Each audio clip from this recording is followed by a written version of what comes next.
Have you ever tried to visit a website for a major sale or a ticket launch, only to find the page spinning indefinitely before eventually crashing?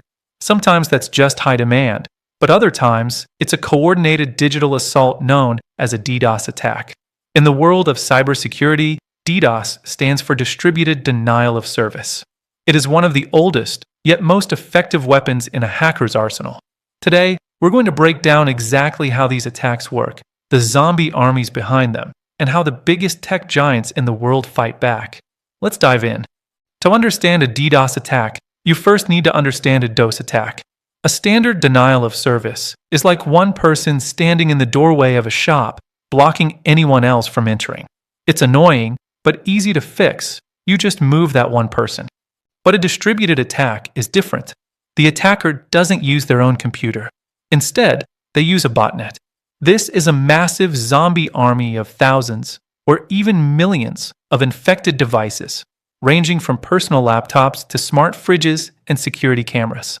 The attacker sends a single command from their command and control server, and suddenly, every device in that botnet floods a specific target with traffic at the exact same time. Because the traffic is coming from everywhere, the target's server can't tell the difference between a real customer and a zombie bot. Not all DDoS attacks are the same. They generally fall into three categories. Volumetric attacks. This is the brute force method.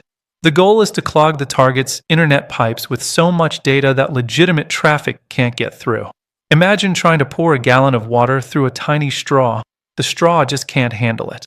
Protocol attacks. These target the way servers talk to each other. A famous example is the SYN flood. It's like someone calling a restaurant, asking for a table, and then hanging up right before the host finishes the reservation. Do this thousands of times, and the restaurant's phone lines are permanently busy. Application layer attacks. These are the most stealthy.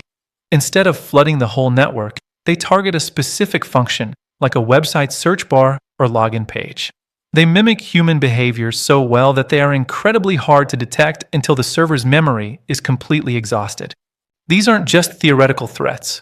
In early 2025, we saw record-breaking attacks reaching 7.3 terabits per second. To put that in perspective, that is enough data to download the entire library of a major streaming service in a heartbeat. We see these attacks used in geopolitics to silence government websites, in gaming to ruin major tournaments, and in extortion, where hackers demand a ransom to stop the attack. For a major e-commerce site, even an hour of downtime can mean millions of dollars in lost revenue. So how do we stop them? Since you can't just turn off the internet, companies use mitigation strategies. Rate-limiting acts like a bouncer, only letting a certain number of requests in per second. Anycast networks act like a shock absorber, spreading the massive flood of traffic across hundreds of servers around the globe so no single one crashes. DDoS attacks are a constant reality of our connected world, but with the right defenses, the internet stays open for business. If you found this breakdown helpful, hit that like button and subscribe for more deep dives into the world of cybersecurity.